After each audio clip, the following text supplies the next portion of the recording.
Pounders. Welcome back. Today, we're going to be doing a little deep dive into our BBM portfolio, the big board, as well as Eliminator. We're going to show you some cool new tools people have created that are free to look at your portfolio in a different way, and we'll get to that in a minute. But before we do, minutes ago, Joe Flacco moved to the Bengals. Oh my, these chase teams are back, huh? These chase teams are back. It's very interesting because on the depth chart for the Browns, you have Dylan Gabriel. And is it Shadur season? Nah, can't be, right? Like Deshaun Watson?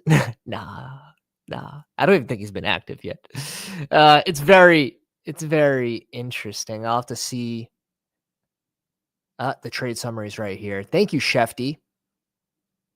They swap a 5th and a 6th round, and then the Bengals get Joe Flacco. Honestly, a really good move by the Bengals if they want to have a chance to be in the playoffs. But man, that defense is bad. I love it. I think it's really good. So we'll actually take a peek into our chase teams and see if there are any that are close. So very, very interesting stuff there. Man, you would love to see. You'd love to see the Saints do something too, like grab Jameis or something, but we'll see.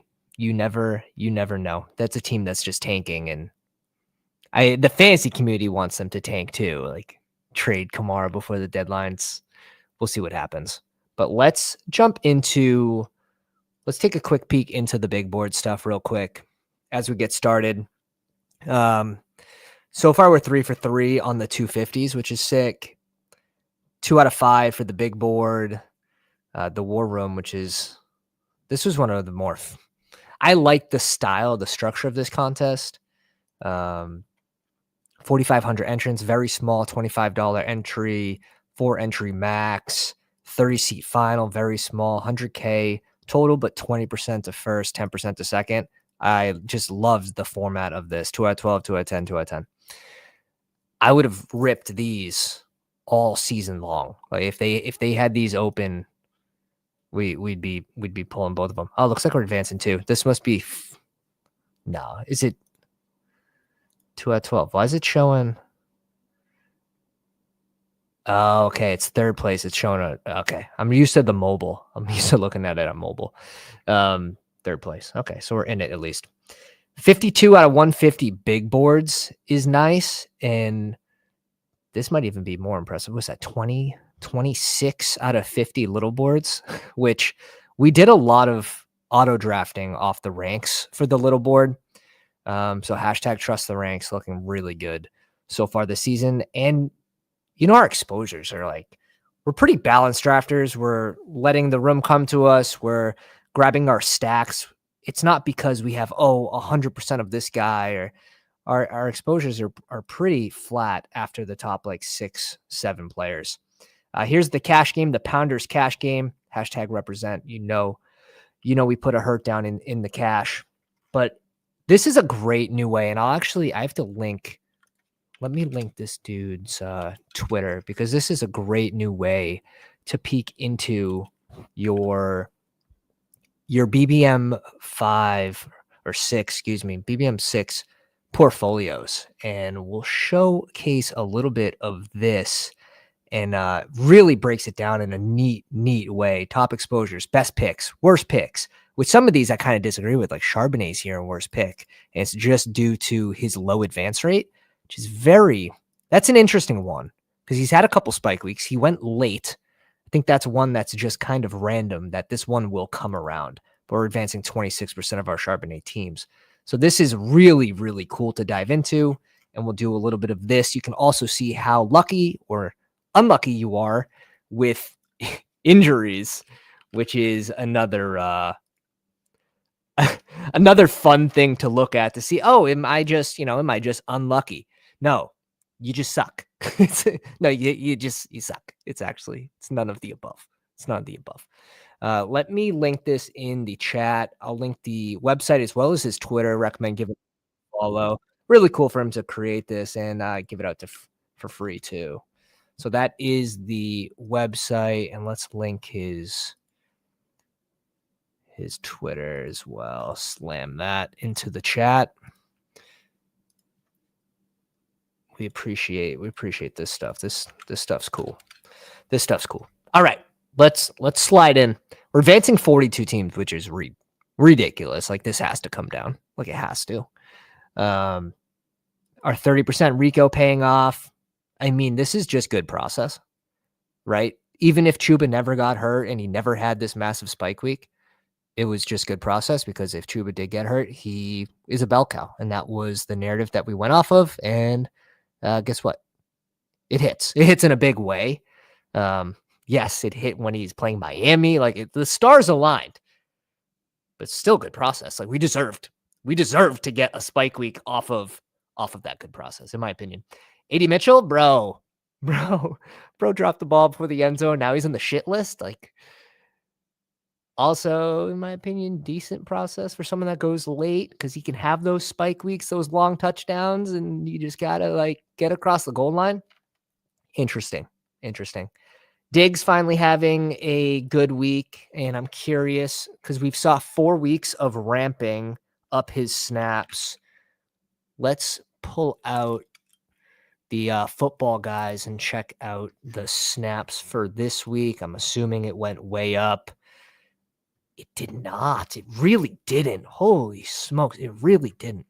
He's been in this 50 to 60% range, but I want to say the percent of routes run would go up. He was at 50% snaps. I want to say the routes ran would be a higher percent, because he got targeted on the freaking majority.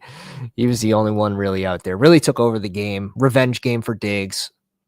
Sort of expected. Buffalo, I mean, they've had trouble against Miami until after halftime. Remember, right before halftime, they had trouble. They gave up a touchdown drive to Miami. New Orleans gave them a struggle until after halftime, and now the Pats beat them.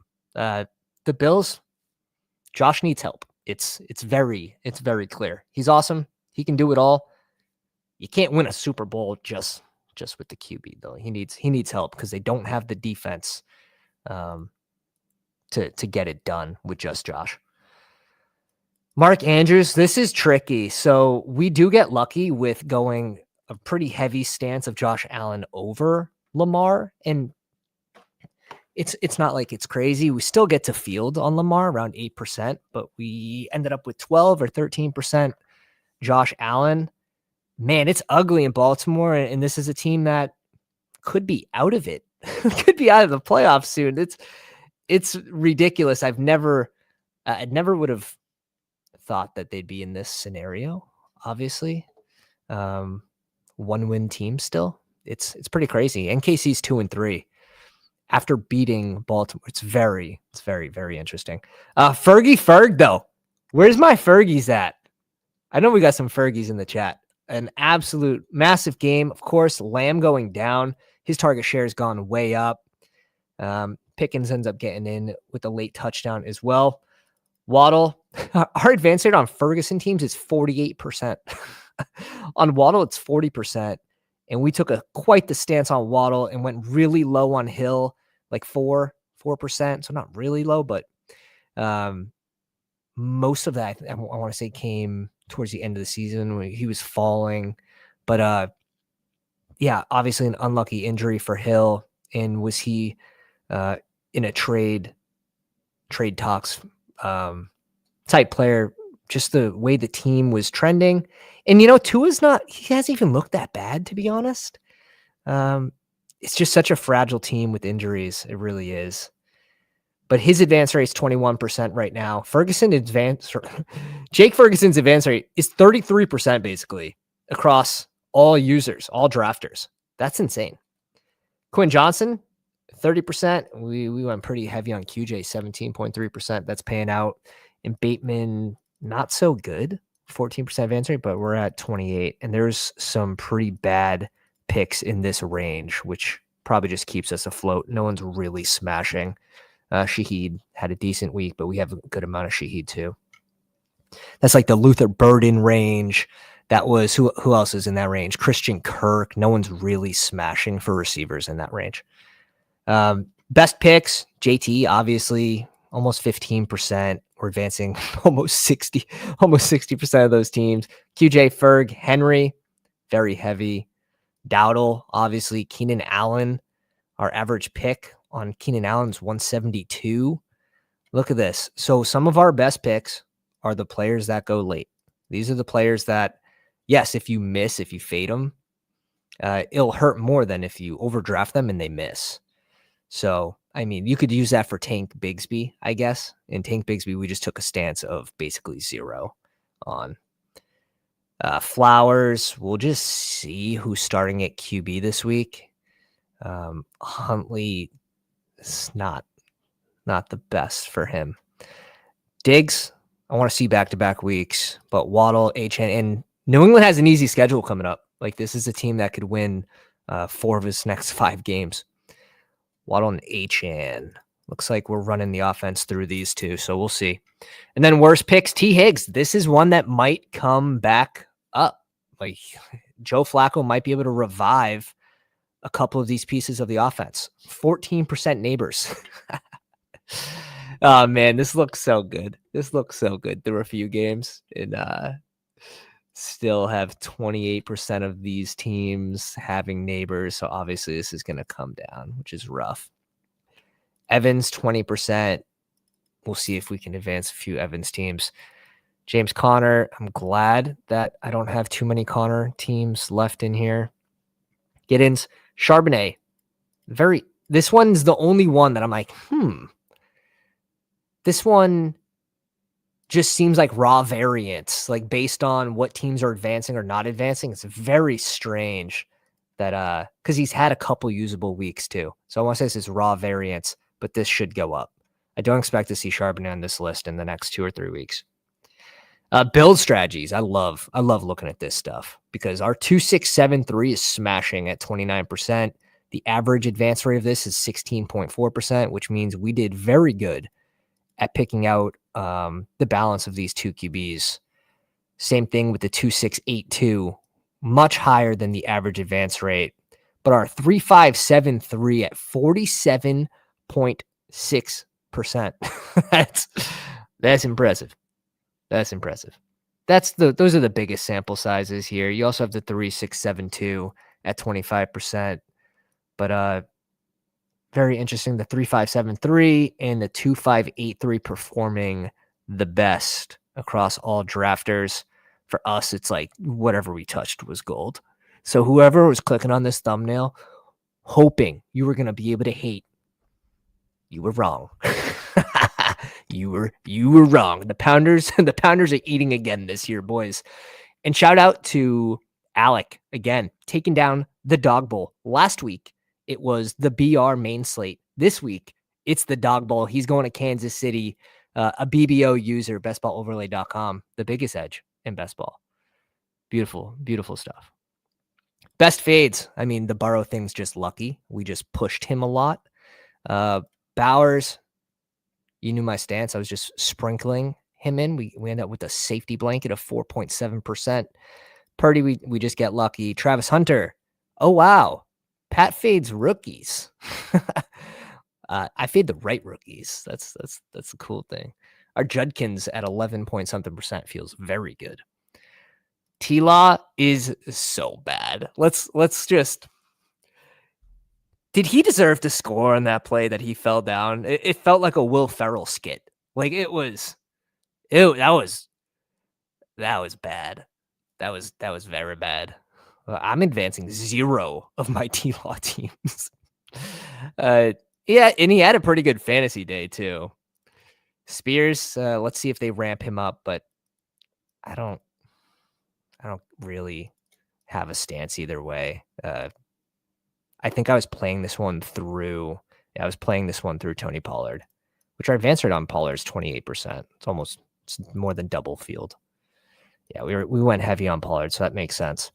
Brandon Ayuk, someone that people think sharper. You would quote these people as you you would think sharper people say to draft Brandon Ayuk. This was during the big board era when it was reported he was going to miss half the season by Shefty, like in March. Taking like 0 Brandon Ayuk so far, very good. Will you be mad if you see Brandon Ayuk on one of your finals teams? Absolutely not. Absolutely not. Tank Bigsby 3.3%. Jaden Who at 2.7%. And obviously we're on the Javonte next to no Miles Sanders as well. Feels very good. Missed opportunities, Igbuka, 100%. 100%. This should have been higher. I was drafting a little bit of McMillan. So McMillan going down at the end of the year. And now Mike Evans going down. That's pain. And this is my highest drafted or second highest drafted rookie for the big board.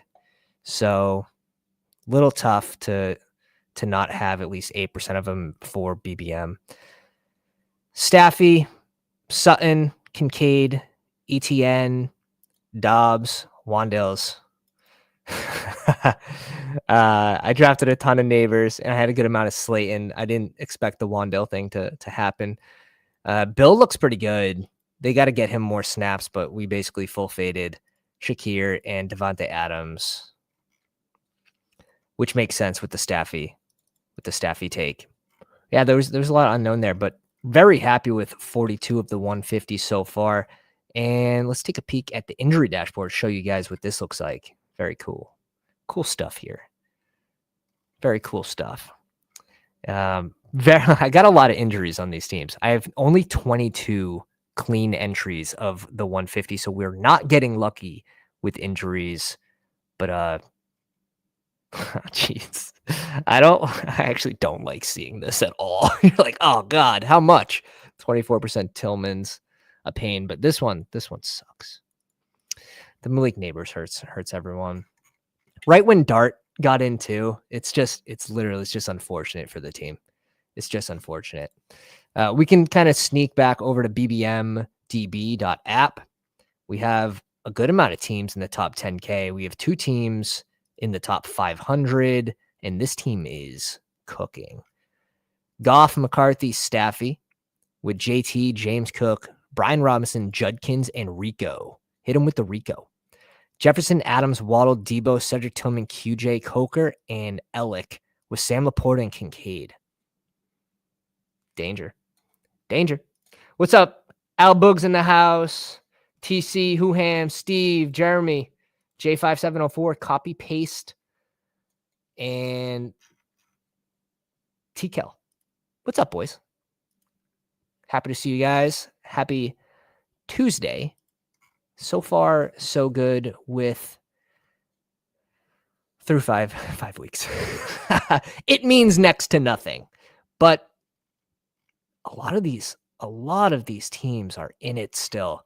Like we have a lot of 5th and 4th place teams. Like we are over 3/4 in, and the amount of 12th place teams are like 5 or 6.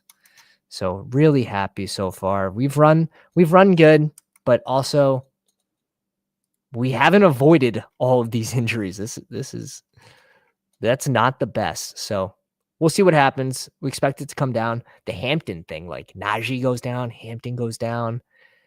Chargers can't catch a break. Do they end up trying to get an RB over there? Like imagine they move Kamar over there, but we'll see. Hampton, it's the ankle injury. He's on the IR. It's going to be interesting to see what they do over there. Flacco to Cincy, and this is what's cool about BBMDB is now I can go here, search my name, and then search my Jamar Chase teams and be like, okay, nice. So we actually are advancing 1. We're in 5th place in 2 more at hovering around 600 points on about 3 to 4 lineups. So these are teams that you're hoping do make a comeback. How about Higgins?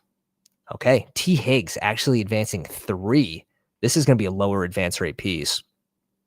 As of right now, I would say. Here's another close one.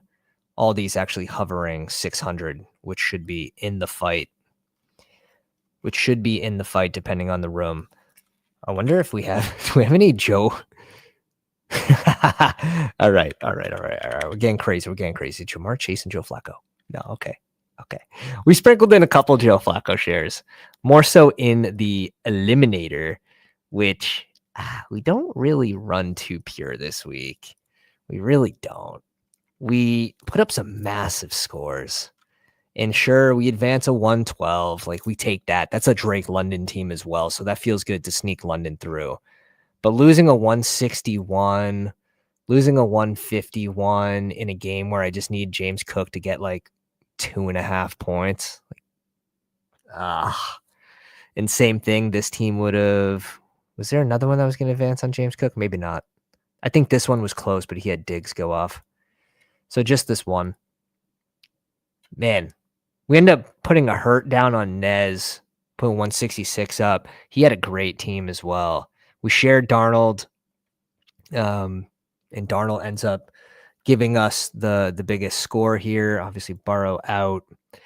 JT Brees getting in the box here. This is a JT Brees Judkins team. RIP to Joe Mixon. So this was probably drafted a lot earlier into the season, I would say. James Cook, Mason, Scat, ETN. Like, he had a fun 4 RBs there. And we get rid of a Puka team. He had Drake London.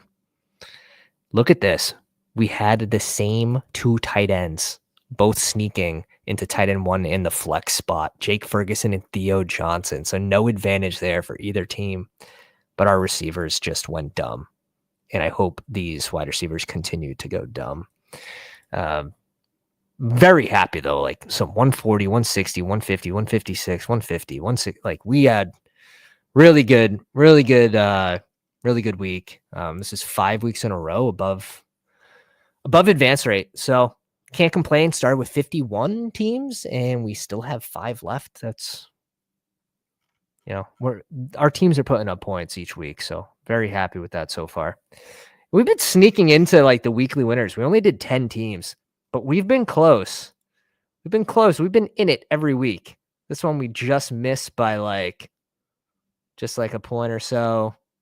We just been sneaking on the edge here with only 10 teams is it's pretty cool. It's pretty cool. And I did these all early. I did them before, like right when the contest came out. I was like, I'm going to do 10 weekly winners before the ADPs change. It's like Pickens in the 80s, those crazy advantages. So we just snuck a couple in there. The second quarter, we sneak 1 out of 4 in, which is fun. So we'll see. That's another one that's like the eliminator. Such pod luck. It's the pod luck contest. It really is. Variance, pod luck, call it what you will. Just give me teams with dead players. Like, that's. I'm not asking for a lot. Yeah, just really happy with the season, I guess, how it's going so far. Both Bulldogs here, 1 out of 2 here, 3 out of 8 Huskies here, 4 out of 10 here. The Greyhound, shit ton of BBMs, 4 out of 10 Pitbulls. And what's crazy is these flock, if I didn't get deposit limit locked here at the end of the season, I would have maxed every flock contest. This is the easiest contest in the world. Like this, I was screaming for the Pounders to enter these contests, but 1 out of 12 advance, and then it's a 50% advance rate from there to the finals and a small finals. Sure, it's not a huge prize up top, but very easy to make the finals in this contest. So there's 1. There's 3 second place teams, 4 second place teams. Where did we end off here? I keep losing. I hate how this resets. Yo, UD, we gotta fix that. I think we have 4 advancing out of like 18, which is it's pretty ridiculous. And we have like 5 second place teams. But the way this breaks down is 1 out of 12, then it's it's 1 out of 2, 1 out of 2, 100 seat final, plan for 10K. I tried to do all of them. And this is why. the rooms were very light. The rooms were very, very light. This team's got Lamar, Gino. Interesting. A Javante team. White, Algier, Pollard. Man, Harvey was such a bad pick this season. You actually love to see it. You love to see it. You really do. You really do. Everyone celebrated, like myself included, like, oh my God, I got 15% Harvey in the big board at pick 160. It's like, yeah, it's because he should have been going there the whole time. Yee. How much Dobbins did we end up with? Basically right at field for the big board. That's an interesting one. And then I get lucky here, I think. Yeah, 13% Dobbins and post NFL draft. So I don't know. You could always take a turn, but right now Harvey's like largely uninvolved and they're leaning in on Dobbins, which we all know Dobbins' health when he gets too many touches. It's like he's like James Conner, you know. But last year he did come back to play that last game, week 17. So I'm happy. I'm happy with it. Trying to get some like takeaways here through 5 weeks. I guess Kyler would be one of my biggest misses. Kyler was a massive, massive miss this season. And of course, like Marv just barely doesn't get in the end zone last week. But he was probably one of my bigger stances at QB, which is it's pretty interesting. I wonder if I did that at BBM too. BBM, we kind of swapped May and Kyler. Caleb's been big. And Caleb in a lot of my 2 QB builds has been the reason why it's been so well, like advancing. He's been pretty cheap piece and he's been outperforming. Same thing with Goff. And I don't know if you guys remember, but even when we had Jefferson, some of those times, especially in certain contests. So I covered this before, like not BBM. BBM, where you have to go 1 out of 13, 1 out of 16, you really have to lean into that QB wide receiver 1 connection. In other contests where it's like maybe 2 out of 10, 2 out of 10, or even less, 2 out of 6, higher stake stuff, like just give me Goff over McCarthy. Even with Jefferson, I didn't feel like you had to make that bet, but we'll see. We'll see. He should be back practicing after the bye, and we'll see if he can pick it up. But I was landing on a lot of McCarthy just because we had a shit ton of Jefferson. And this probably goes, I think this goes up. Yeah, this goes up to 14%. So even though I didn't believe in McCarthy, I still land on, 8% just due to the 14% Jefferson. Yeah, we get lucky. We get lucky here on Lamar, to be honest. We were just clicking a lot of Josh Allen over Lamar this year. And last year it was the opposite. We had a good amount of Josh, but we had a shit ton of Lamar last season. So being able to flip-flop year to years is important. Cam Ward, 3.5%. Oh, we got a Shadur. Oh, this is a $6 like hound dog, though. $6 hound dog. I don't think it even counts. The JD fade's been actually working pretty well, too. 6% Daniel Jones. I think this gets up to, we'll say that gets up to like 8% for BBM. Yeah, just about. That's looking extremely good. 3% Richardson. Yeah, it's funny because next season it's going to be the year of the boomer. Like you already know, like everyone's gonna be like, yeah, give me Nick Chubb, give me 3 points a week. Like fuck the rookie. that's what's going to happen next year. It's like, give me the projected points. You can already tell with how many people are getting hurt by rookies, especially expensive rookies. Travion Henderson, RJ Harvey, Travis Hunter, who I will be the first to admit, like they should be throwing the ball. Hunter, just get him the ball. Like he looks good with the ball in his hands, making people miss. I think that's just like a coaching thing. But guess what? They beat KC. So are they going to change what they're doing? Probably not. I wouldn't expect them to. Benny in the house. Gonzo, what's up, boys? Bestball Brian in the house. Hope the season's been good for you guys so far. Needs Singletary to the Chargers is wild. Said no one ever. Sitting at 25% advance rate with Rico and T. Higgs, my highest exposure. Okay. Well, you are very happy, Taylor, that you get that you get old man downtown Joe Flacco to go to Cincy. It could be fireworks over there. It could be fireworks. It's a team that's gonna have to play from behind. Bad D.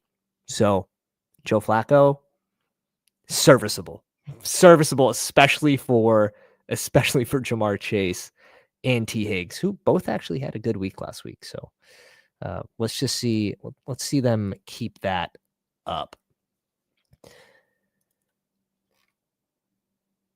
I'm curious, did the new pods come out for a limb yet? I don't think so. Active. Was it live? No. New pods aren't out yet. Oh, man. But yeah, I'm curious how you guys, what is your, what's the advance rate so far for you guys, and who's going to be the piece you need going forward? The Greyhound. Last year, we had Jefferson Achane in the finals. We ended up like 15th in this contest last year.